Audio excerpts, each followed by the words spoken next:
Hello, this is LoopCube, and welcome back to the Table and Chair Review Things. This time I shall be reviewing the Nintendo Gameboy Advance model AGB-001.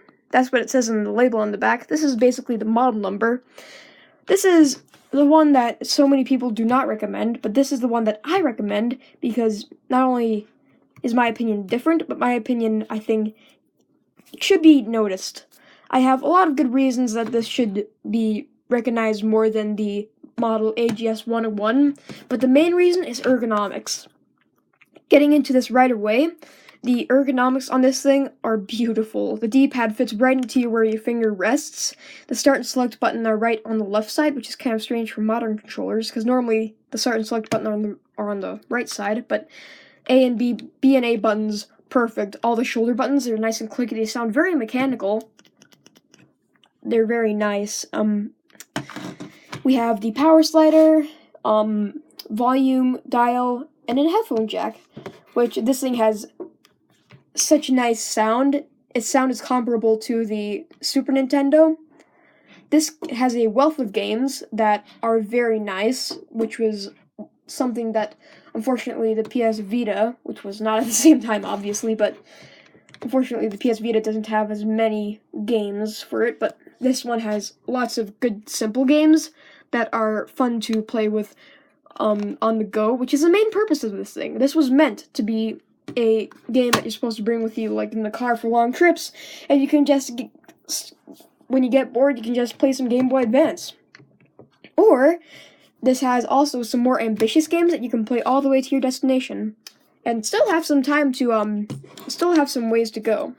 This thing takes 2 AA batteries, which have been supplied by Duracell. This is not a sponsored video, I'm just saying good things about the brand name so I don't get copyright strike.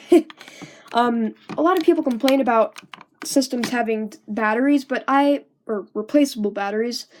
I like replaceable batteries because, say, if you have a non-replaceable battery that need to be charged and it explodes, that's not going to be replaceable, obviously. But these batteries, I guess I just have a lot of batteries lying around.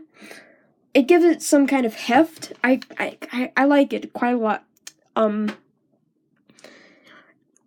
it right now, I have the F-Zero GP Legend game. This is one of my favorite games on the Game Boy Advance. It's similar in size to, say, half an original Game Boy cartridge, or like 1/4 the size of a Super Nintendo cartridge, or like the size of 2 pennies side by side. Turn it on. Game Boy Advance flashes to life. Or Game Boy Nintendo, not Game Boy Advance. It's a very modest system. So yeah, since the screen is kind of visible, you can see here, but I have these nice drapes in the background. A lot of people complain about the screen not being, you can't really see it, but since I'm more of a morning person and a lot of the games I play are in the daytime, I have lots of broad daylight to go around. So press start.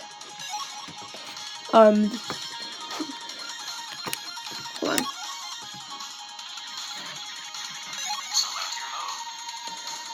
Yeah, voices. Listen to this music for a second. Hold on.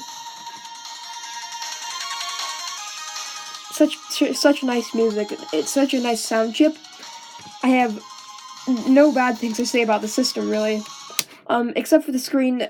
At low light conditions, this can be a little hard to see. So, like, that's interesting. Oh, that's not an L, that's just like a molding line. These things I never noticed, but they're kind of rubbery. They feel very hefty in the hands. This has a lot of lesser-known peripherals like the e-reader, and which doesn't work with the AGS-101 models. Although I do agree that the AGS-101 has a better screen and it folds up, this one is still still pocketable.